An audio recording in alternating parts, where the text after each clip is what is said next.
Hasbro took over the reins of Power Rangers over 5 years ago, and in today's video we wanted to talk about the good, the ugly, and the overall job that Hasbro is doing with Power Rangers. Let's talk about it, break it down. Hit that intro, Rangers. You are watching the Fan Club. You're watching the Fan Club. And you're watching the Fan Club. Do you know what time it is? And you know what time it is. It's time for the Fan Club. Let's go. Hey! I can't do this on my own, cause you know things ain't always sweet when you out here in these streets.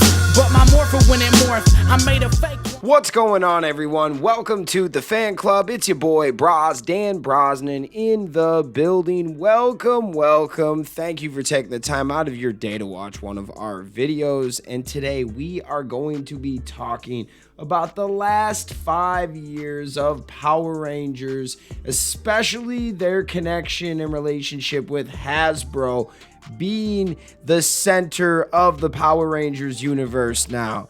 For years, it was Bandai and Saban. Before that, it was Bandai and Disney. And before that, it was the OG era with Bandai and Saban.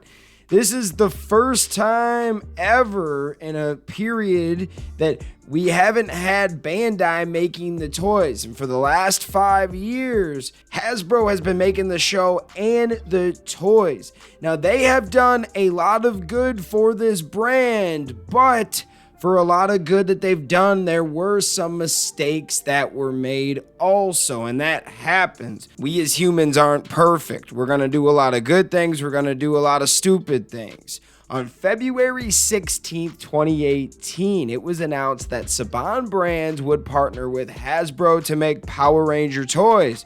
However, on May 1st, 2018, it was announced that Hasbro had taken over full rights to Power Rangers and most, if not all, of the other Saban brand properties after an acquisition purchase. This was huge. At the time, the CEO that purchased Power Rangers really had an idea and a plan behind this purchase. However, a few years later, he ended up passing away, and this was big news because if someone else comes in and they don't believe in Power Rangers as much, you could see the brand dwindle a little bit over time. And I think that is something that kind of has happened not only because the brand lost a little bit of traction, but there were a lot of obstacles and problems that Hasbro had to deal with internally that just wasn't Power Rangers.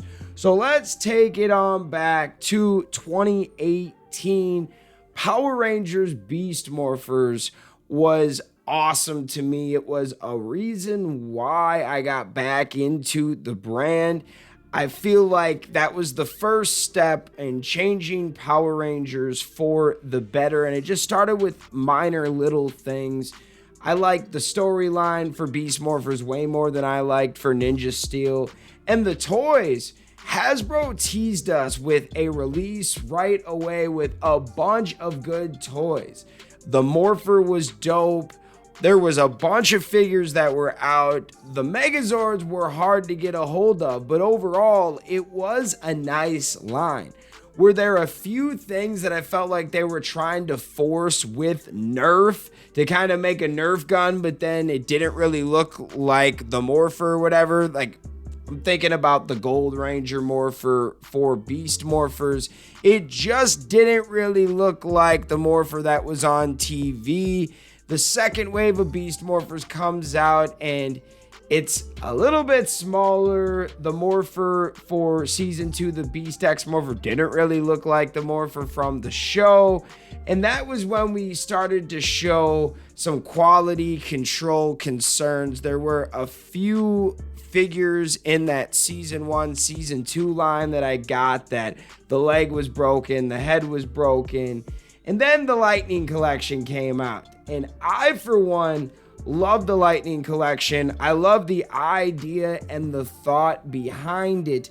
But for years, there were some QC issues that they just never really ironed out or solved. It seemed like once they solved one issue, they had another issue. So overall, fans who were happy with the Lightning collection and got some good stuff sometimes were burned by it. And we have to remember that the last few years with Saban, the fans did feel burned. We got a movie, never got a sequel. We had Ninja Steel come out. We had a lot of Neo Saban seasons that just didn't really give it their all, and the writing wasn't very good. So by the time we get to Hasbro, fans are already ticked off a little bit, right? There were some things that weren't perfect with the first release. So Hasbro says, we're going to slow it down and we're going to make a better show, but we're going to release a lot less toys for this show. And I'm talking about Power Rangers Dino Fury. Overall, this is one of the best seasons of Power Rangers in a very long time. It was put together very well. The cast was selected perfectly. Great villains, great storylines, character arcs, everything like that. And season 2 was the first season to be a Netflix exclusive. That is one thing that I really did like about Hasbro, is they came in right away and were cutting off all of the deals that did make sense to a businessman, to the business side of things, right? They were coming in slashing Nickelodeon. They were slashing the Shout Factory deals. They got rid of a lot of things right away so they could continue to grow. And under Dino Fury, I felt like the brand was stable. They were making money. They weren't in the red. Was it the number one option from Hasbro? No, but they definitely were putting time, money, and effort into the show. Now, when it came to the toys for Dino Fury, we only really got 4 toys right away and no Megazords. I think we did get the Morpher right away. There were a few things that came out, but in the first 3-4 months of the show being out, I swear there was maybe like 5 items out, including the 4 figures. There was not a lot of stuff out. It took a long while till you could get a single release of the Green and Black Ranger. It took a very long time to get the Gold Ranger, I remember. And it took freaking forever to get the Zords. Now, I will say, I love the Dino Fury Zords. They did very good there. I like the Dino Fury figures. I personally had less quality control issues with the Dino Fury figures than the Beast Morpher figures. And overall, up until that point, I think they were doing an amazing job. And in 2020, they announced that they were working on a reboot project with Jonathan Entwistle. That is where things get a little shaky. Up until this point, there were some airs, some things going on. But overall, I thought Hasbro has done an amazing job. Then we get into the Entwistle reboot. And this is where things take some turns. So we found out in 2020 we were getting a new reboot project with Jonathan Entwistle leading the helm. And that was when COVID was going on. So a lot of things were shut down. We knew it was going to take a few years.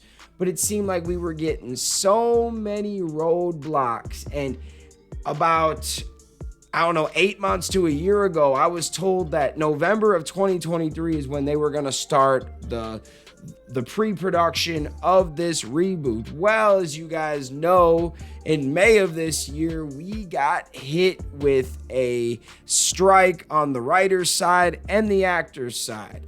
I think that the writer's strike wouldn't affect this project as much because it's already been written for 3 years at this point, but we can't get any actors. And the writer's strike got under control. They're back to work. But the actors are still on strike, meaning there's no way we're going to get some pre-production going in November. This thing could be happening in 2024, maybe late 2024. There's a chance that we might not get a Power Rangers project till 2026. And that is where I'm kind of in the middle on it. Was the whole plan here seems off. Something happened behind the scenes where they canceled something, they threw some eggs into the basket, and the whole basket got cracked. I don't know exactly what happened, but there's been rumors that they're working on a movie and they canceled the movie. And that would make sense because at an investor call a few months ago, they were talking about an impairment. They were talking about how Power Rangers numbers are supposed to be in the green, but they're in the red due to something that they did behind the scenes. I believe that they had a movie that was planned to come out this year in 2023 for the 30th anniversary. They canceled it and had to double down because it is the anniversary. So they gave us Cosmic Fury and they gave us Once and Always. Simon Bennett also did confirm that they didn't know after Dino Fury Season 1 what exactly was going to happen. And there was a chance that they could have moved on to the reboot earlier if there wasn't so many obstacles. So then that puts us into 2023, right? We had Once and Always come out and we had Cosmic Fury. So they actually cared on the anniversary year. They tried. They also had some cool products like the Master Morpher and the Omega Ranger 4-pack come out. There have been some things this year that have came out that show that they care. Once and Always was a success. I loved it, okay? I'm not hating on it. I thought Cosmic Fury was awesome. But now we have this year where it could be a break, a hiatus, but we just built up a lot of momentum. And I think kind of silencing that momentum and taking a break off of that is not a good idea in my eyes. I would continue to put something out to stay relevant. But since they're not putting anything out, we have heard that there might not be any Lightning Collection toys released next year. Or you might see a few things on shelves, but it's just the rest of the stuff that they already have in the pipeline coming out. I don't know what in the hell is going on, but it's not looking like we're going to get anything in 2024 unless at the end of the month at their 10/27 premium event, they talk about it. I don't know if they are though. What are your guys' thoughts? I think overall Hasbro has done a good job. This is one of those where I wanted to talk about all the good they've done, but emphasize some of the points and things that we can work on. You know, we're one of the fan channels where it's almost like we're homers in the sense of we're positive and we support Power Rangers and Hasbro, but we have to call a spade a spade. We have to make videos that are also telling the truth and not lying to the fans out there. I think overall, Hasbro gets a B- from the fan club. I think that a couple things down the line could easily make this a B+ in a year or two, and a couple more things added on to that to improve the brand could make it an A again. I don't think they're average. I think they're above average right now, and they're stable. Power Rangers can continue to live on under Hasbro because they have done the business things behind the scenes to keep it going, and they have it attached to the machine. If Power Rangers ain't doing good, they're not going out of business like Saban. Saban leaned on Power Rangers or leaned on the sale of Power Rangers to keep it going, correct? Power Rangers is having an off year, a hiatus year. Hasbro will continue to eat and make money off of G.I. Joe, Transformers, My Little Pony, all of the Hasbro Legends figures, all that stuff, right? I do think that it is in a better place under Hasbro than it was under Saban. I need to put that out there, okay? Just because I'm talking about a few of the negative things with Hasbro doesn't mean I'm not happy we're here. I'm happy we are with Hasbro. And we wanted to talk about the good, the bad, the ugly. I give it a B-, but honestly, you could put it in the B plus zone depending on how much you care about the quality control of the figures and how much you care about this 2024 hiatus. I think that we could have done this a little bit differently, and maybe I'm wrong. Maybe this break will make you love Power Rangers more in 2025 or 2026 when we get a project. And maybe there's something behind the scenes next year going on that we don't know about yet. But let me know your thoughts in the comments. Shout out all of the fans out there that take the time out of their day to watch this content. You are the real MVPs and the reason why we can continue to make videos like this one. Thank you guys so much, and we will see you next time. Peace.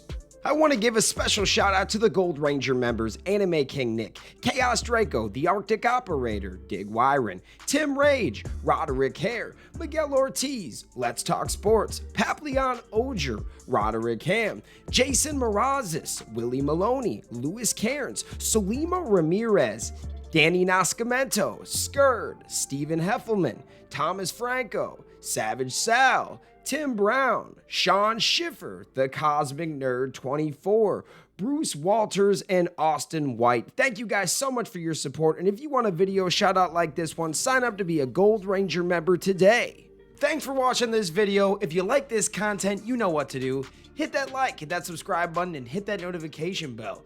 You can also become a member. Please join the fan club support team right now. We have a Blue Ranger power-up and a Gold Ranger power-up. This is an awesome way to talk with the fans. Join a fan club official chat group.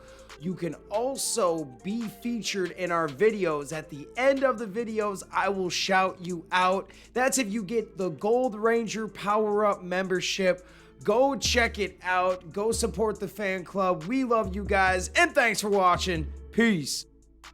Hi, we're Bulk and Skull. We have been requested by the fan club to say something funny.